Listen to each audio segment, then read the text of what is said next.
Olá, eu me chamo Beatriz Santos Pontes, né? É um prazer estar aqui, né, neste evento. Sou doutoranda em Ciências Sociais pela Universidade Federal de Santa Maria, Rio Grande do Sul, Brasil. Então, para melhor a gente estar conversando, eu vou compartilhar a minha tela com vocês, né, da minha apresentação, para então, aqui está. Então, a minha apresentação, ela intitula-se O atuar para e pela diversidade, as relações étnico-raciais como prática construtiva. As questões introdutórias que eu trago, né, para, né, mostrar a vocês o objetivo principal é refletir como saberes epistemológicos negros podem ser mobilizados a partir do olhar histórico antropológico para a efetivação de uma sociedade que contemple a diversidade. E eu trago, né, dentre tantos os escritos que eu fiz, né, no trabalho, uma problematização, que é como a Lei número 10.639/2003, a qual versa sobre a obrigatoriedade da educação para as relações étnico-raciais nos currículos escolares, vigente há 20 anos, sinaliza a ruptura com o modelo eurocêntrico e contempla uma educação, não só uma educação, mas uma sociedade para a diversidade. E aí eu trago as relações étnico-raciais numa perspectiva interseccional, né? Que o grande desafio é promover uma desobediência epistêmica. E o que seria essa desobediência epistêmica? Seria desconstruir saberes e práticas eurocêntricas, né? Ou seja, aquele em que há uma supremacia de uma raça sobre a outra.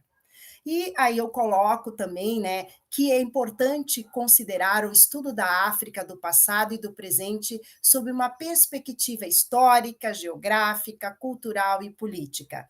E, sendo possível, né, problematizar a partir desse estudo o imaginário racista brasileiro que se fundamenta na inferiorização da nossa ascendência africana, limitando os africanos escravizados apenas à condição de escravos e não como cidadãos, né, que têm seus direitos e que precisam, né, também ter igual oportunidades de condições. E a diferença tende a ser naturalizada, cristalizada, essencializada, e ela não é problematizada, né? Isso precisa ser trazer à tona, né, nos estudos e nas pautas de discussões. E ali eu trago que não se trata de construir uma história revanche, que relançaria a história colonialista como um bumerangue contra seus autores, mas de mudar a perspectiva e ressuscitar imagens esquecidas ou perdidas, ou seja, dar vez e voz a grupos muitas vezes invisibilizados pelas relações de poder. Então, a proposta principal é de um diálogo intercultural. E ali eu coloco uma pergunta muito importante. Como a comunidade negra no Brasil, ela lutou visando a sua inserção social? E aí a gente, né, se sabe-se muito dentro da nossa história, né, que foi uma história escravocrata, de violências contínuas, que esta questão, né, da luta das comunidades negras de terem maior participação, seja política, cultural na nossa sociedade, foi a partir das organizações negras, né? E que eram locais, né, que representavam a identidade negra, né? E com isso aí tem a luta principalmente pela uma educação onde iniciam-se as aulas de alfabetização e que apontem estrategicamente a interação na sociedade, abrangendo por intermédio a educação de seus pares. E ali eu trago também a Lei 10.639, novamente, e que ela torna obrigatório os estabelecimentos do ensino fundamental e médio, oficiais e particulares, o ensino da história e da cultura afro-brasileira. E o conteúdo programático, né, dentro do que diz essa lei, ele deve ser ministrado no âmbito de todo o currículo escolar, ou seja, de uma forma interdisciplinar, onde os programas eles devem estar sempre contemplando a luta e a história da África e dos africanos. E mais ainda, como é que nós negros, nós habitamos o espaço brasileiro e como a nossa cultura, ela ajuda a fomentar a nossa identidade brasileira. E ali eu trago também as políticas públicas que nós temos, que são as diretrizes curriculares nacionais para a educação das relações étnico-raciais, e que determina justamente a questão de uma consciência política e histórica da diversidade, o fortalecimento de identidades e de direitos, e também ações educativas de combate ao racismo e à discriminação. E quando eu coloco uma educação étnico-racial, eu já estou, é sinônimo de ter por objetivo a divulgação e produção de conhecimentos, bem como as atitudes, posturas, valores que eduquem para o respeito à pluralidade étnico-racial. E que essa pluralidade étnico-racial, ela remeta ao respeito aos direitos legais e também à valorização da identidade. E quando eu coloco o ensino para as relações étnico-raciais, eu coloco a lei das diretrizes e bases, e que diz, né, que coloca as políticas afirmativas para a promoção da igualdade racial.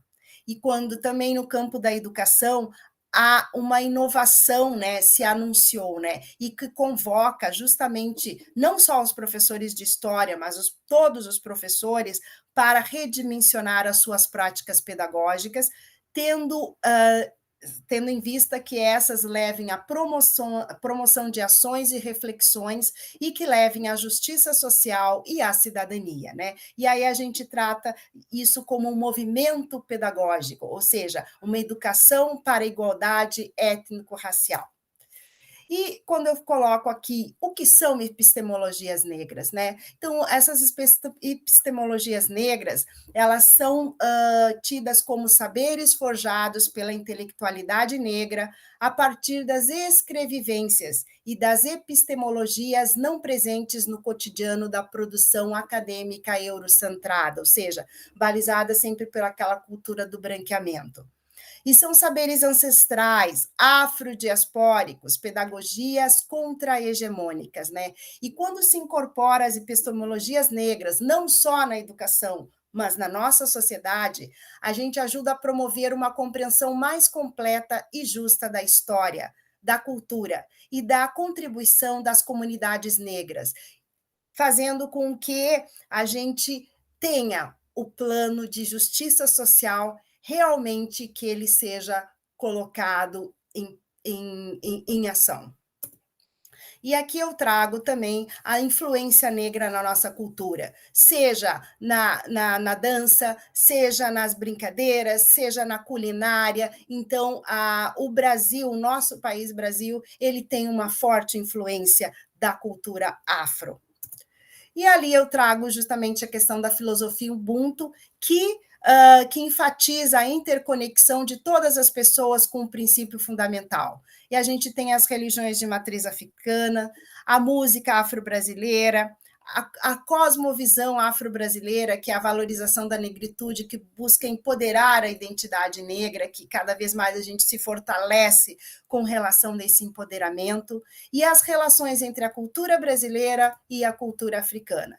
E aqui eu trago como exemplo algumas experiências educacionais que nós temos, que é a Escola Afro-Brasileira Maria Filipa, que é a primeira escola afro-brasileira do Brasil e que ela fica em Salvador, Bahia, né? Então ela tem uma série de iniciativas, como a Feira de Ciência Africana e Afrodiaspórica, a Mostra Artístico-Cultural Decolonial, a Semana da Arte Negra, a formatura no Quilombo. Então, justamente isso visa, né, essa escola ela visa fortalecer cada vez mais a cultura e a identidade negra.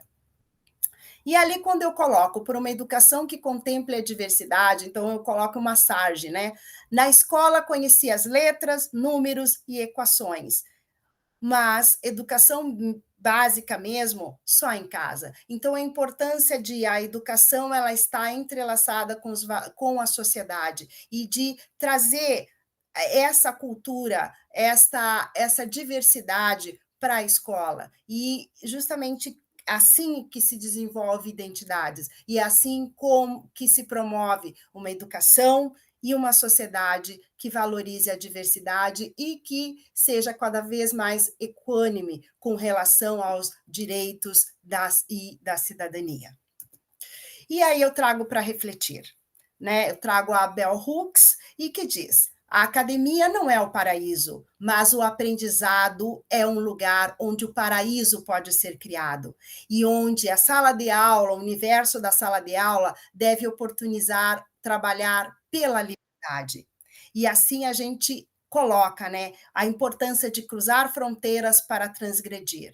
E a educação ela deve ter como seu a baluarte, a prática da liberdade. E aqui eu coloco algumas referências bibliográficas e modupé. Modupé é uma saudação em Yorubá que quer dizer muito obrigada.